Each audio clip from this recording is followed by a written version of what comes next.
بسم اللہ الرحمن الرحیم الحمد للہ رب العالمین والصلاة والسلام علی اشرف الانبیاء والمرسلین وعلی آلہ واصحابہ اجمعین ومن تبعہم بإحسان الی یوم الدین وبعد۔ معزز سامعین، اللہ کے رسول صلی اللہ علیہ وسلم کی پیاری حدیث انما جعل الامام لیؤتم بہ، اس کے تحت ہم لوگوں نے کل کا درس شروع کیا تھا، اور امام کے ساتھ مقتدی حضرات جو ہوتے ہیں تو امام کے حرکات و سکنات کی مطابقت کی کئی صورتیں سامنے آتی ہیں، جن میں سے پہلی صورت کہ مقتدی امام سے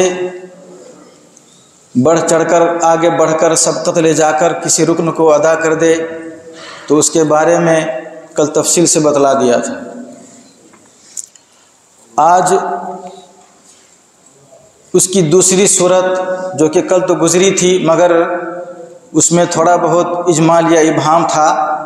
تو مزید وضاحت کے لیے میں نے مناسب سمجھا کہ اسی دوسری صورت کا اعادہ آج ہو۔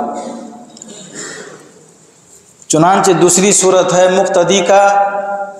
امام کے حرکات و سکنات کی مطابقت میں پیچھے رہ جانا، جسے عربی میں اس کو تخلف کہتے ہیں۔ گویا کہ مقتدی امام سے متخلف ہے ارکان وغیرہ کی ادائیگی میں۔ تو اب دیکھنا یہاں پر یہ ہے کہ مقتدی کے پاس اس کا کوئی عذر ہے یا نہیں، کیونکہ عذر ہونے کی صورت میں حکم الگ ہوگا اور عذر نہ ہونے کی صورت میں حکم اس کا الگ ہوگا۔ تو چنانچہ اگر مقتدی کے پاس عذر ہے اور عذر کی بنیاد پر امام سے پیچھے رہ جاتا ہے کسی رکن کی ادائیگی میں، تو ایسی صورت میں حکم یہ ہے کہ جو چھوٹ گیا ہے، جس سے وہ پیچھے رہ گیا ہے، اسے پورا کرے اور پھر امام کی مطابقت میں لگ جائے۔ اس میں کوئی حرج نہیں ہے، گرچہ کہ امام اس سے ایک رکن آگے کیوں نہ بڑھ جائے۔ چنانچہ اگر کسی مجبوری کی وجہ سے مقتدی نے امام کی آواز نہیں سنی یا مقتدی غافل ہو گیا، وہ غفلت میں مبتلا ہو گیا اور پتہ نہیں چلا کہ امام کہاں چلا گیا، تو علماء کرام کہتے ہیں کہ ایسی صورت میں مقتدی جتنا پیچھے رہ گیا ہے اسے پورا کرے گا اور پھر امام کی مطابقت کرے گا، الا یہ کہ مقتدی پہلی ہی رکعت میں ہو اور امام دوسری رکعت میں چلا جائے۔ گویا اس حالت کی دو صورت نکلی۔ ایک صورت تو یہ کہ ایک ہی رکعت میں آگے پیچھے ہو جائے، جیسے مان کے چلیے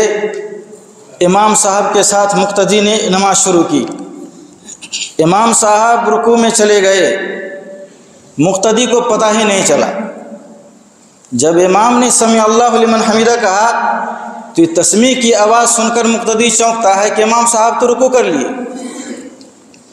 تو ایسی صورت میں مقتدی پر کیا ہوگا؟ مقتدی کا حکم ہے کہ وہ رکوع کرے، رکوع سے اٹھے اور پھر امام کی مطابقت شروع کر دے۔ ایسی صورت میں اس کی رکعت مانی جائے گی، وہ مدرک رکعت کہلائے گا، کیونکہ یہ معذور ہے، عذر کی بنیاد پر اس کے ساتھ ایسا پیش آیا ہے۔ دوسری صورت جو میں نے سنایا، جیسے مان کے چلیے جمعہ کی نماز ہے، یا جمعہ کے روز فجر میں ہم لوگ جو پڑھتے ہیں سورہ سجدہ اور سورہ دہر، تو امام کے ساتھ مقتدی نے شروع کیا نماز، سورہ فاتحہ پڑھتے پڑھتے بیچ ہی میں مان کے چلیے بجلی چلی گئی یا کسی وجہ سے امام کی آواز مقتدی تک نہیں پہنچ رہی ہے۔ اب مقتدی سوچتا ہے کہ امام پہلی ہی رکعت میں ہے، جبکہ امام قرات وغیرہ مکمل کر کے پوری رکعت مکمل کر لیا، دوسری رکعت کا سورہ فاتحہ پڑھ کر کے سورہ میں بھی چلا گیا۔ جیسے سورہ دہر میں پہنچا، آواز مقتدی تک پہنچ گئی۔ اب مقتدی تو چونک گیا کہ میری تو پہلی رکعت چلی گئی، یہ تو امام کی دوسری رکعت ہے، تو ایسی صورت میں کیا کرے گا؟ تو ایسی صورت میں مقتدی امام کی مطابقت کرے گا، جو چھوٹ گیا چھوٹ گیا، امام کی مطابقت کرے گا، نماز مکمل ہونے کے بعد پھر جو چھوٹا ہے اسے پورا کرے گا۔ اس طرح اگر مقتدی کے پاس عذر ہے تب یہ صورتحال ہے، لیکن اگر مقتدی کے پاس عذر نہیں ہے، بغیر عذر کے وہ پیچھے رہ جاتا ہے، تو اس کی بھی دو صورت ہے۔ ایک تو یہ کہ رکن میں پیچھے رہ جائے، اور دوسری صورت ہے کہ رکن سے پیچھے رہ جائے۔ رکن میں پیچھے رہنے کا مطلب ہے کہ نماز شروع کیا امام کے ساتھ اور امام صاحب چلے گئے رکوع میں، مقتدی جو سورت پڑھ رہا ہے وہ سورہ مکمل نہیں کر سکا، تو امام صاحب رکوع میں ہیں اور مقتدی اپنی سورت مکمل کرنے کے چکر میں ہے۔ تو ایسی صورت میں اگر اسی رکن میں امام کو پا لیا، جیسے رکوع میں ہے، رکوع کی حالت ہی میں مقتدی نے امام کو پا لیا،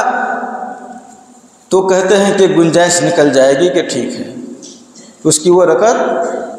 درست مانی جائے گی، وہ مدرک رکوع کہلائے گا۔ لیکن اس کا یہ عمل سنت کے خلاف ہے، اس کا ایسا کرنا سنت کے خلاف ہے، کیونکہ اللہ کے رسول صلی اللہ علیہ وسلم کا فرمان ہے اذا رکع فرکعوا، امام جب رکوع میں چلا جائے تو بھی رکوع میں جاؤ۔ تو سنت کا طریقہ کیا ہے کہ امام جب رکوع میں چلا جائے تو مقتدی بھی رکوع میں جائے، لیکن یہاں مقتدی کیا کر رہا ہے؟ امام رکوع میں ہے اور وہ سورہ پڑھنے کے چکر میں لگا ہوا ہے، سورہ مکمل کرنے کے چکر میں لگا ہوا ہے، اس لیے سنت کی مخالفت لازم آتی ہے۔ اور دوسری صورت ہے کہ رکن سے پیچھے ہو جائے، جیسے رکوع ہے، ابھی وہ بندہ سوچ ہی رہا ہے کہ رکوع میں جائے اور امام صاحب رکوع سے اٹھ بھی گئے، سجدے کی بات ہے تو امام صاحب نے سجدہ کیا،